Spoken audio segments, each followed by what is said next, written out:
नमस्कार, मैं हूं आपके साथ ज्योति और आप देख रहे हैं एसडी न्यूज नेटवर्क पर। आज की बड़ी खबरें फटाफट अंदाज में। सोनम वांगचुक के अनशन पर हाईकोर्ट की अर्जेंट सुनवाई। सोनम वांगचुक की बिगड़ती सेहत को लेकर दिल्ली हाईकोर्ट ने मामले को बेहद गंभीर माना है।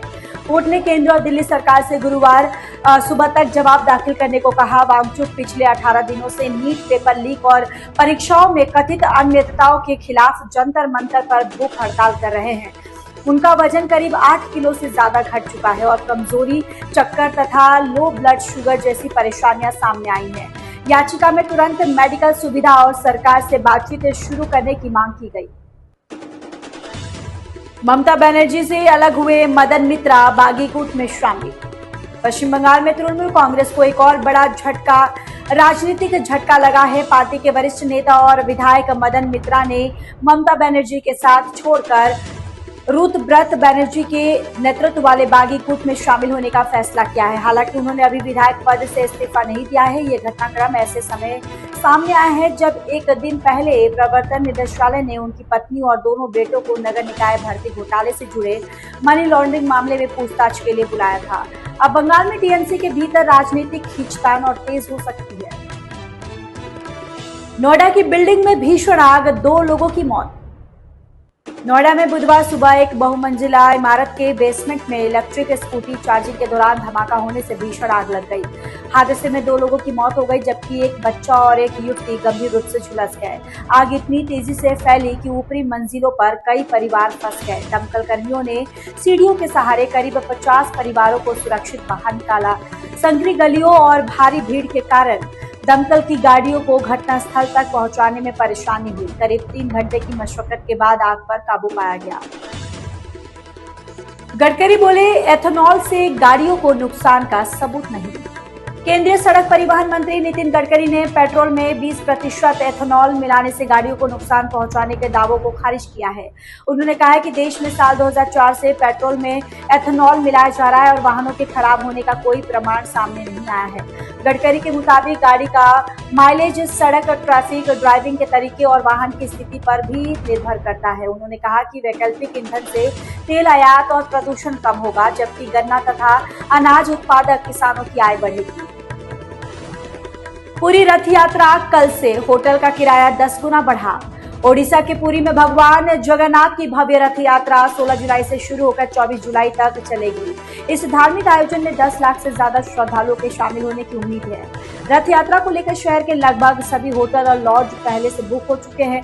मंदिर और यात्रा मार्ग के पास स्थित कमरों की सबसे ज्यादा मांग है। सामान्य दिनों में 1500 से 2000 रुपये में मिलने वाले कमरे का किराया 3 दिनों के लिए 50,000 रुपये तक पहुंच गया है। प्रशासन ने भीड़ नियंत्रण, सुरक्षा और श्रद्धालुओं की सुविधाओं के लिए विशेष इंतजाम किए हैं।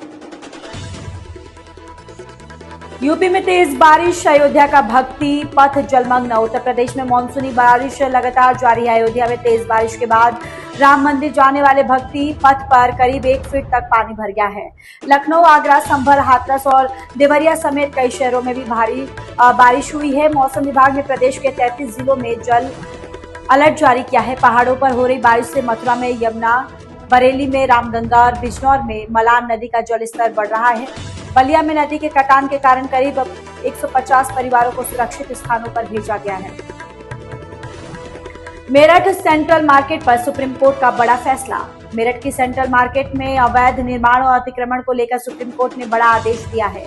अदालत ने 44 सील संपत्तियों से अवैध निर्माण और 815 मकानों के आगे किए गए अतिक्रमण को हटाने के निर्देश दिए गए। फैसला सामने आने के बाद पिछले 89 दिनों से धरने पर बैठे महिलाएं भावुक हो गई और सरकार से पुनर्वास तथा राहत की मांग करने लगी। कोर्ट ने मेरठ के दूसरे आवासीय इलाकों में नियमों के खिलाफ चल रही व्यवसायिक गतिविधियों की भी जांच कराने को कहा।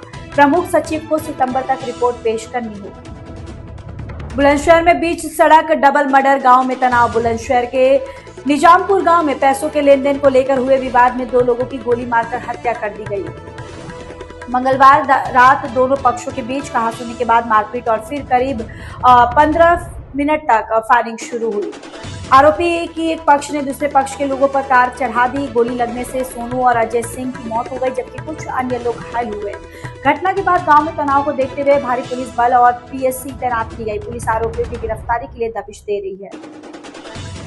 KGMU हॉस्टल में नॉनवेज बैन पर सियासत तेज। लखनऊ के किंग जॉर्ज मेडिकल यूनिवर्सिटी के हॉस्टलों में नॉनवेज भोजन पर रोक लगाए जाने के बाद राजनीतिक और धार्मिक बहस तेज हो गई है। समाजवादी पार्टी ने इसे तुगलकी फरमान बताते हुए फैसले का विरोध किया। लखनऊ ईदगाह के इमाम ने भी विश्वविद्यालय प्रशासन से आदेश वापस लेने की मांग की।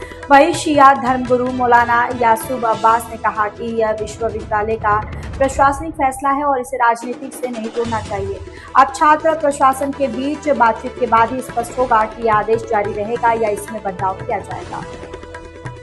रूसी तेल खरीदने पर भारत पर 10% टैरिफ का प्रस्ताव।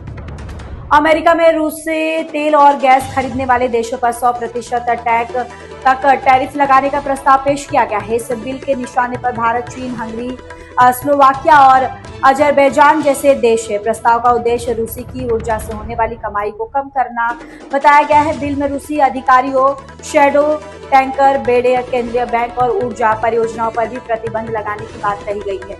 हालांकि ये भी केवल प्रस्ताव है और कानून बनने के लिए अमेरिकी संसद की मंजूरी जरूरी होगी। पास होने पर भारत अमेरिका व्यापार पर बड़ा असर पड़ सकता है। इस अंक में फिलहाल इतना ही। अगले अंक में आपसे फिर होगी मुलाकात। तब तक के लिए मुझे दीजिए इजाजत। नमस्कार।